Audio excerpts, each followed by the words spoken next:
Hey, True Church. Today we have a unique situation in this passage where Paul is in prison, and he's talking about that. He's talking about being in prison and actually some odd situation that somehow by people speaking about who Jesus is in his local area, whether it's Rome or somewhere else, somehow their motive might be that he gets in hotter water or he gets in more adverse situations. Let's jump into the text, and then I'll talk a little bit about it and see how it might interact with our lives today. Okay. Philippians chapter 1, beginning in verse 15, says this: "It is true that some preach Christ out of envy and rivalry, but others out of a good will. The latter do so in love, knowing that I am placed here is the Greek word, placed here for the defense, the verbal defense of the gospel.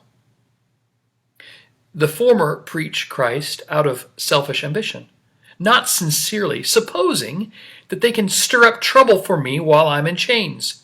But what does it matter? The important thing is that in everything, whether from false motives or true, Christ is preached, and because of this, I rejoice." I think the biggest question I think we have to carry with us and even hold with us is Paul's response. What does it matter? What does it matter?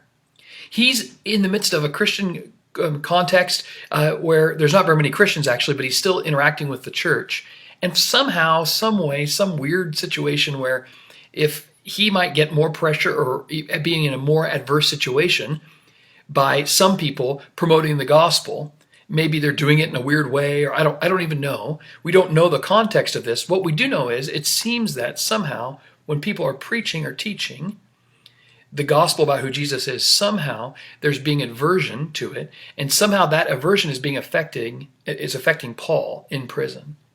And so he says that some people are doing this out of goodwill, and actually in a sense of actually probably talking about the gospel that Paul's preaching is right.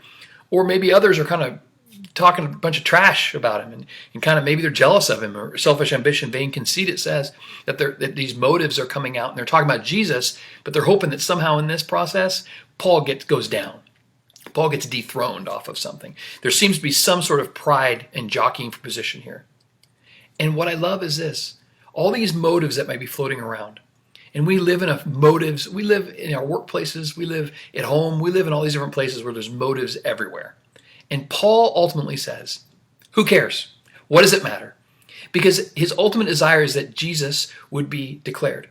He's not saying motives don't matter. He's saying that ultimately, though, if anything leads to people knowing who Jesus is, and even this gospel being preached in a new way, the posture is, awesome, bring it on.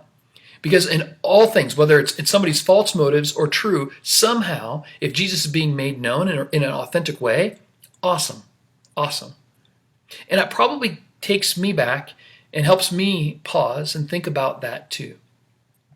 Think about the way in which any action that we do, we desire it to be out of love and out of this place of, as he speaks of, out of this place of goodwill. But there's others that will act in other ways that aren't like that. And maybe even me in those moments are mixed with that. I want to encourage you that, and myself even, that the desire is that Jesus would be known. That somehow that ultimate goal is the one that helps us through situations, especially with motives that are untrue and even lies that may be floating around. I want to encourage you today that if you can sit in a situation where you see motives going on, you may just be able to pause and say, what does it matter? What does it matter? I don't have to engage in this in the same way others might. What does it matter? You can release some of the motives that may be floating around you and to be able to lean into the person of Jesus Christ and who Jesus is in this moment for you, and let God work out the ultimate end of all those things. Have a great rest of the day. Grace and peace.